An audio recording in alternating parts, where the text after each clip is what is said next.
Good day, everyone. Welcome to Real Conservative News. I'm your host, Nathaniel Rajkumar. Starting off locally here in Trinidad and Tobago, Minister of Energy and Energy Affairs, Dr. Rudal Munilal, has confirmed that Trinidad and Tobago has been invited to participate in the Guyana Energy Conference, which takes place from February 17th to the 20th. Guyana is basically our closest ally at this point in time in the Caribbean region, and of course, America is our greatest ally in the entire world.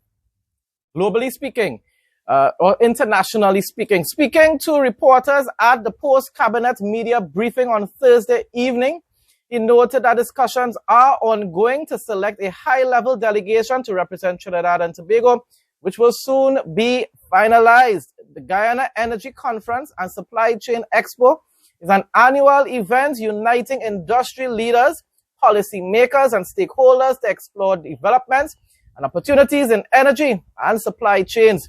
Dr. Munilal has confirmed that Trinidad and Tobago has been invited to Caribbean Energy Week in Suriname, scheduled later in March. Give credit when credit is due. In spite of a lot of errors being made by the Kamala Prasad administration, they will also, I've said this umpteen times, they will also seek to develop our nation, recover our economy, and restore proper infrastructure, advanced infrastructure and healthcare.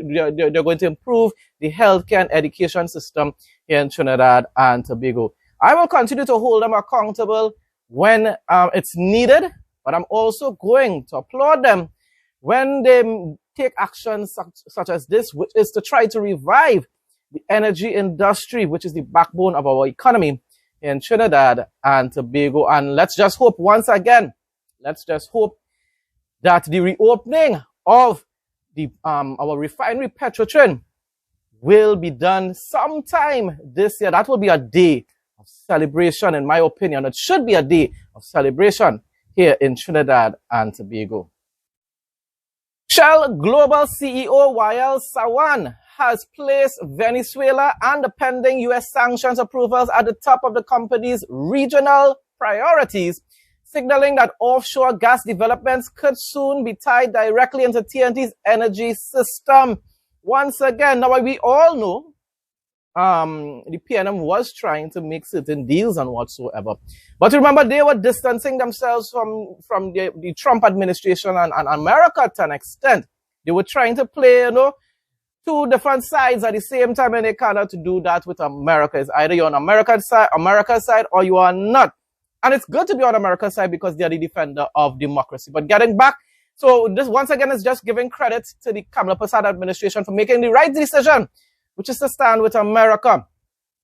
Speaking with Bloomberg, because once you do that, it's going to benefit us in the long run. Speaking with Bloomberg yesterday, Sawan confirmed that Shell is awaiting clearance from the U.S. See what I'm telling you? U.S. Office of Foreign Assets Control, OFAC, to advance offshore Venezuelan gas projects that could feed into existing infrastructure in Trinidad, people. That's what I'm telling you. We have been working previously under OFAC licenses to look at developing offshore gas resources that could be linked back into Trinidad and Tobago into facilities that already have capacity, Sawan said. Approval would allow Shell to move towards a final investment decision within a relatively short time frame, which is really important for us to be able to recover our economy in the shortest space of time possible, with first gas possible a few years after that. It will be good for the Venezuelan people and great for Trinidadians, he said, framing the project as consistent with U.S. policy objectives and regional energy security. Once again, people, this is the difference between the PNM and the UNC.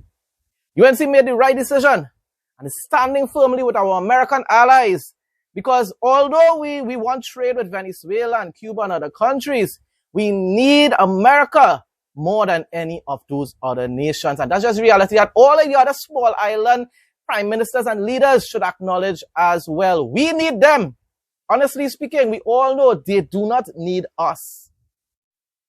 Ansa McCall, one of TNT's largest private sector companies, said yesterday that the group was placed under commercial duress by state-owned National Gas Company which imposed a 77% increase in the price of natural gas to answer's Carib Glass subsidiary in January, almost doubling it.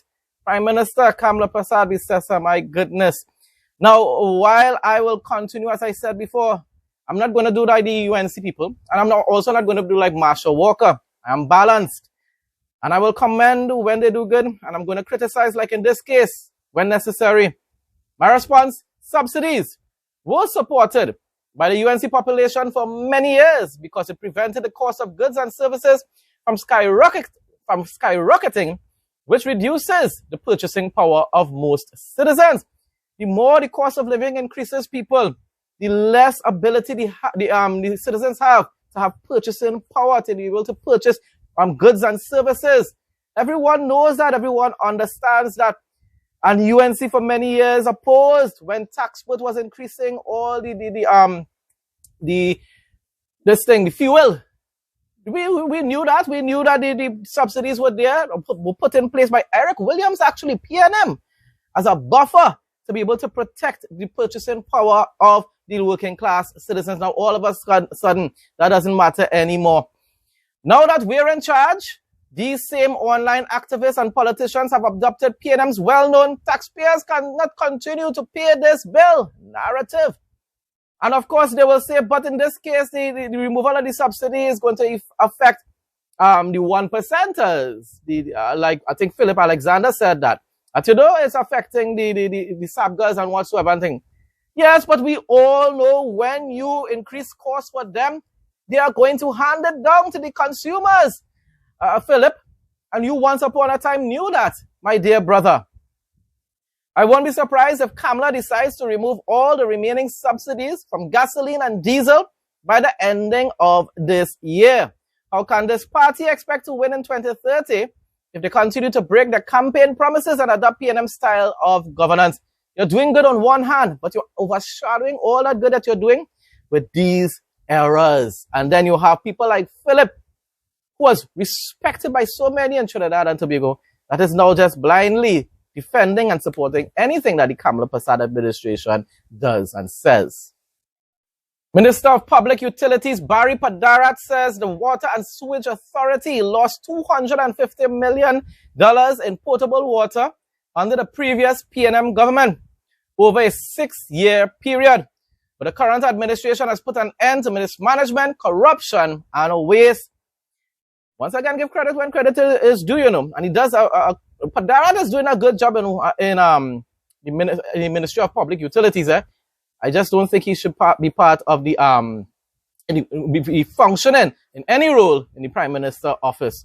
Speaking in Parliament on Friday, Mr. Padarat said he has mandated WASA to aggressively expand leak detection and repair efforts nationwide with a targeted focus on the Point Lisas Industrial Estate, which continues to be the hub of economic activity in Trinidad and Tobago. The minister said the intensified drive follows months of close collaboration between WASA and the Point Lisas Industrial Port Development Company, aimed at resolving several long-standing infrastructure issues within the estate. He maintained that the intervention is already strengthening water management and safeguarding a key industrial zone.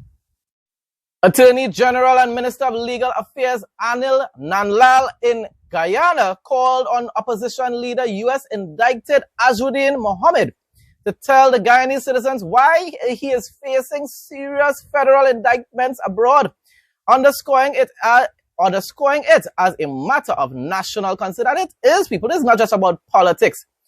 I don't understand how citizens could have voted for that man when you have such a good leader like Irfan Ali, and probably even any other individuals. But not someone that has been indicted by the United States. During Friday's budget debate, the Attorney General said that when someone takes public office as a parliamentarian, especially as leader of the opposition, then some aspect of your private business becomes he's 100% correct, it becomes our business. We the people's business, whether it's in Trinidad here or in Guyana. The people's business and the public's business by extension. Jamaica, in the midst of a month-long celebration of reggae music developed in the island, which has become, as Olivia Grange, the entertainment and culture minister, put it, an important force in global culture. This year's celebration, Ms. Grange said, is taking place against the backdrop of last October's Category 5 hurricane that has caused widespread destruction to the island's western region. In some instances, entire communities were destroyed. People, I've seen the videos, entire neighborhoods underwater. You need to start to clean and rebuild those homes now. Tens of thousands of people are struggling to put their lives back together, but all these efforts taking place right now. I'm really enjoying to see the amount of brotherly love being shown in Jamaica. You know, we always hear about crime and whatsoever, but definitely these are people that care about each other to an extent. And that's really good to see. I believe even in Trinidad and Tobago, we do have that spirit as well. But it is being undermined by all this politics and so forth. International news now. Canada and France are opening new consulates in Greenland's capital following Trump's administration push to acquire the Danish territory through tariffs. French President Emmanuel Macron announced the new consulate in June, making it the first European Union country to set up a consulate in Greenland. All of a sudden now they care about Greenland. Deep ties of friendship and key joint projects already link France, Denmark, and Greenland, allowing all parties to look forward enthusiastically and confidently to the opening of this new consulate general, the French government said. It added France reiterates its commitment to respect for the Kingdom of Denmark's territorial integrity. The leader of Canada, the Prime Minister of Canada, went on to say, the future of the Arctic belongs to the people of the Arctic. Tomorrow I will visit Denmark. Well, that's already gone now, but this is what he was saying. Tomorrow I will visit Denmark and then on to Greenland, Simon said in his speech earlier this week. He said, let's be clear, Canada stands firmly in support of the people of Greenland who will determine their own future. That sounds wonderful, doesn't it? That sounds diplomatic, doesn't it? But when it's all about national security, securing your own nation and securing and defending Western civilization and democracy, Trump knows what it is he's doing there. No, I don't always defend Trump's actions, but in this case, yes, because everyone knows that Russia wants Greenland, China wants Greenland. So they preferred that territory to end up in the hands of these socialists, these communists. I mean, come on, people. You have to really wonder what these individuals are really thinking at times. Now, okay, fine. You may not want to give America official ownership of Greenland. But stop looking as though you're trying to fight down Trump when it pertains to this issue. Come together and make some type of agreement. Have some level of control. Each country has a certain amount of control to protect that territory, people. It's all about protection. Closing off now with the interesting facts segment. As of February 2026, Elon Musk has shattered every existing record for personal wealth, reaching a staggering net worth of approximately $852 billion. This massive surge was largely driven by a landmark merger between his rocket company SpaceX and his artificial intelligence venture xAI, which valued the combined entity at over $1.25 trillion. This move alone added roughly $84 billion to Musk's personal fortune, making him the first human in history to officially cross the $800 billion mark. Elon Musk, you're a pretty good guy to an extent, you know. I'll be watching you because of the end times and the Bible prophecies and whatsoever. You know, you could use a little bit of your funding to help Jamaica right now in their recovery efforts and donate it to them. Don't lend them.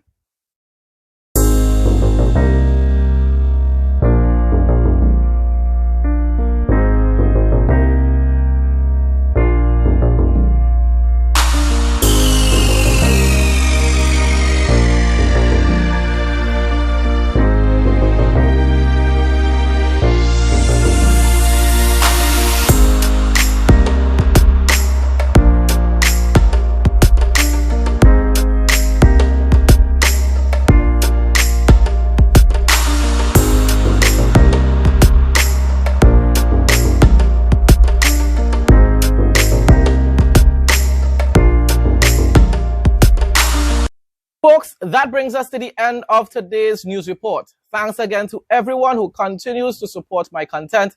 Please like, comment, share, and subscribe. Stay blessed and stay safe most of all. In Jesus' name.